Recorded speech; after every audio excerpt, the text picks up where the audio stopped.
ನನ್ನನ್ನು ಈ ಕಾರ್ಯಕ್ರಮದ ಉದ್ಘಾಟನಾಕಾರರಾಗಿ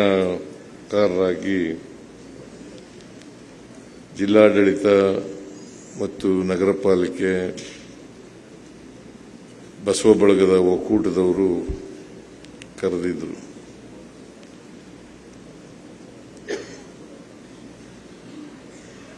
ಮೈಸೂರಿನ ಬಸವ ಬಳಗದ ಒಕ್ಕೂಟದವರು ಪ್ರತಿ ವರ್ಷ ಬಸವ ಜಯಂತ್ಯೋತ್ಸವವನ್ನು ಆಚರಣೆ ಮಾಡುತ್ತಾರೆ.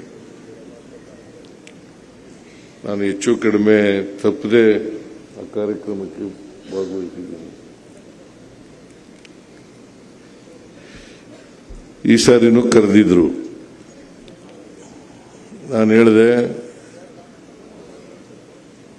ಮೈಸೂರಿನಲ್ಲಿ ಸರ್ಕಾರದ ಕಾರ್ಯಕ್ರಮ ಇದೆ, ಅದರ ಜೊತೆಯಲ್ಲೇ ನೀವು ಕೂಡ ಸೇರ್ಕೊಂಡು ಮಾಡಿ ಅಂತ ಹೇಳಿದ್ದೆ. ಹಾಗಾಗಿ ಸರ್ಕಾರದ ಕಾರ್ಯಕ್ರಮ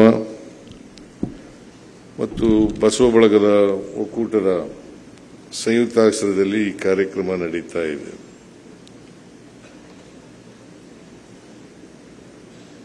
ನಾನು ಮೊದಲಿಗೆ ಈ ರಾಜ್ಯದ ಎಲ್ಲ ಜನರಿಗೆ ಬಸವ ಜಯಂತ್ಯೋತ್ಸವದ ಶುಭಾಶಯಗಳನ್ನು ಹೇಳಲಿಕ್ಕೆ ಬಯಸ್ತಾ ಇದ್ದೇನೆ.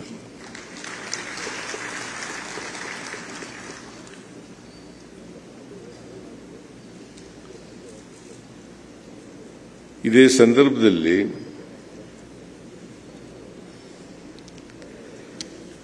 ಇಪ್ಪತ್ತೈದು 26ನೇ ಸಾಲಿನ ಬಸವ ರಾಷ್ಟ್ರೀಯ ಪುರಸ್ಕೃತ ಬಸವ ರಾಷ್ಟ್ರೀಯ ಪ್ರಶಸ್ತಿ ಪ್ರದಾನವನ್ನು ಮಾಡಿದೆ.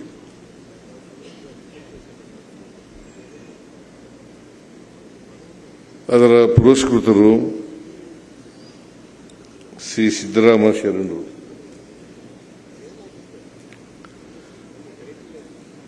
ಅವರಿಗೆ ಸರ್ಕಾರದ ವತಿಯಿಂದ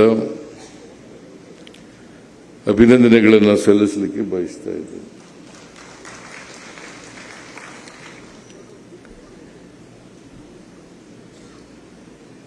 ಸಿದ್ದರಾಮ ಶರಣರಂತೆ ನಾವೆಲ್ಲರೂ ಕೂಡ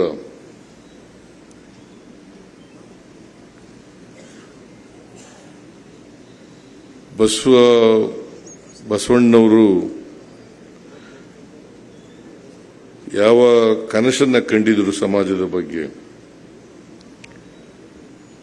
ಅಂತ ಸಮಾಜವನ್ನು ನಿರ್ಮಾಣ ಮಾಡಲಿಕ್ಕೆ ಪ್ರಾಮಾಣಿಕ ಪ್ರಯತ್ನವನ್ನು ಮಾಡೋಣ ಅಂತಕ್ಕಂಥ ಮಾತುಗಳನ್ನು ಈ ಸಂದರ್ಭದಲ್ಲಿ ಹೇಳಲಿಕ್ಕೆ ಬಯಸ್ತಾ ಇದ್ದೆ.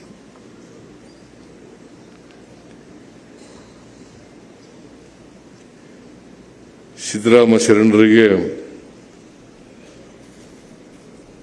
ಇನ್ನೂ ಹೆಚ್ಚಿನ ಆಯುಷು ಆರೋಗ್ಯ ದೊರಕಲಿ ಅಂತ ಈ ಸಂದರ್ಭದಲ್ಲಿ ನಾನು ನಿಮ್ಮೆಲ್ಲರ ಪರವಾಗಿ, ನಾಡಿನ ಜನತೆಯ ಪರವಾಗಿ ಶುಭ ಕೋರಲಿಕ್ಕೆ ಬಯಸ್ತಾ ಇದ್ದೇನೆ.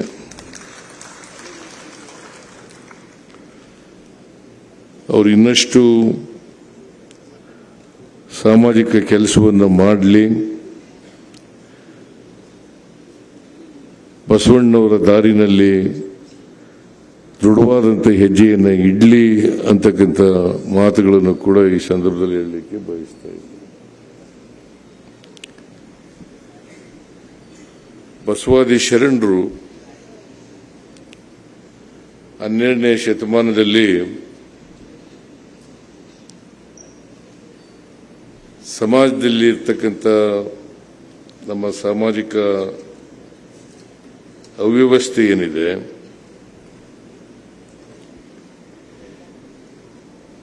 ಜಾತಿ ವ್ಯವಸ್ಥೆ ಏನಿದೆ, ಅಸಮಾನತೆ ಏನಿದೆ,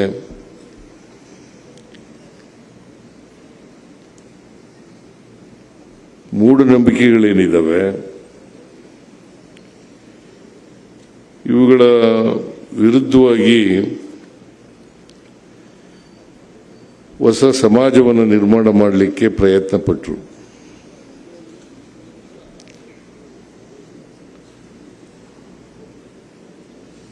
ಬಸವಣ್ಣವರು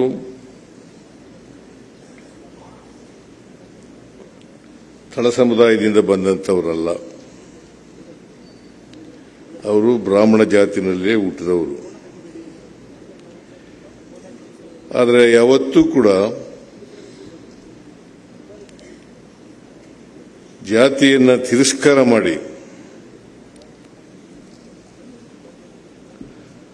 ಅಸ್ಪೃಶ್ಯ ಜಾತಿನಲ್ಲಿ ಹುಟ್ಟಿದೆ ಅಂತ ಹೇಳ್ಕೊಳ್ತಕ್ಕಂಥದ್ದು ಬಸವಣ್ಣನವರು. ಅಸ್ಪೃಶ್ಯ ಜಾತಿನಲ್ಲಿ ನಾನು ಹುಟ್ಟಿದ್ದೇನೆ ಅಂತ ಹೇಳ್ಕೊಂಡವರು ಬಸವಣ್ಣನವರು ಅಂತಕ್ಕಂಥದ್ದನ್ನ ಇವತ್ತು ನಾವೆಲ್ಲರೂ ಕೂಡ ಸ್ಮರಿಸಬೇಕಾಗ್ತದೆ ಅಂತಕ್ಕಂಥ ಮಾತುಗಳನ್ನು ಈ ಸಂದರ್ಭದಲ್ಲಿ ನಾವು ಅರ್ಥ ಮಾಡ್ಕೋಬೇಕಾಗ್ತದೆ ಅಂತಕ್ಕಂಥದ್ದು. ಯಾವತ್ತೂ ಕೂಡ ಬಸವಣ್ಣನವರು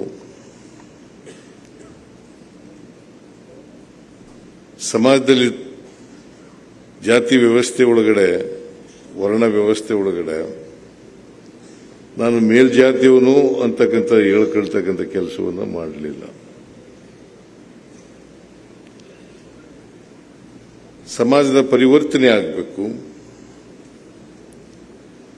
ಸಮಾಜದಲ್ಲಿರ್ತಕ್ಕಂಥ ಜಾತಿ ವ್ಯವಸ್ಥೆ ಹೋಗಬೇಕು, ವರ್ಗ ವ್ಯವಸ್ಥೆ ಹೋಗಬೇಕು, ಮೂಢನಂಬಿಕೆಗಳು ಹೋಗಬೇಕು.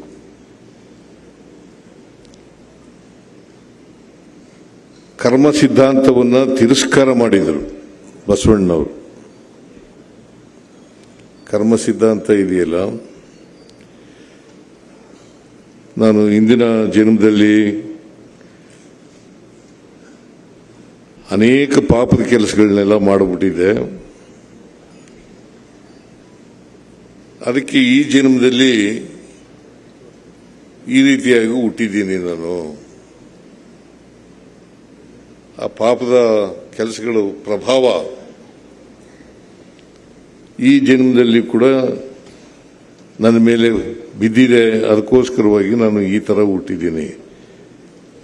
ಇದನ್ನು ಸಂಪೂರ್ಣವಾಗಿ ತಿರಸ್ಕಾರ ಮಾಡಿದ್ರು. ಹಿಂದಿನ ಜನ್ಮನೂ ಇಲ್ಲ, ಮುಂದಿನ ಜನ್ಮನೂ ಇಲ್ಲ, ಯಾವ ಜನ್ಮನೂ ಇಲ್ಲ.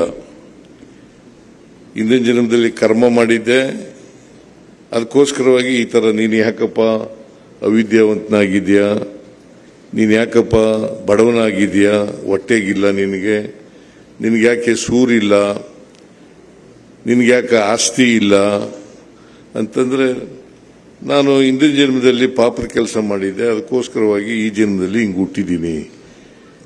ಇದನ್ನ ಪಟ್ಟಭದ್ರರು ಹಿತಾಸಕ್ತರು ಹುಟ್ಟಾಕಿರ್ತಕ್ಕಂಥದ್ದೇ ಹೊರತು ಇದು ಸತ್ಯ ಅಲ್ಲ ಅಂತಕ್ಕಂಥದ್ದನ್ನ ಬಸವಾದಿ ಶರಣರು ಸಾರಿ ಸಾರಿ ಹೇಳಿದರು. ಯಾವುದು ಸತ್ಯ ಅಲ್ಲ. ಅದಕ್ಕೆ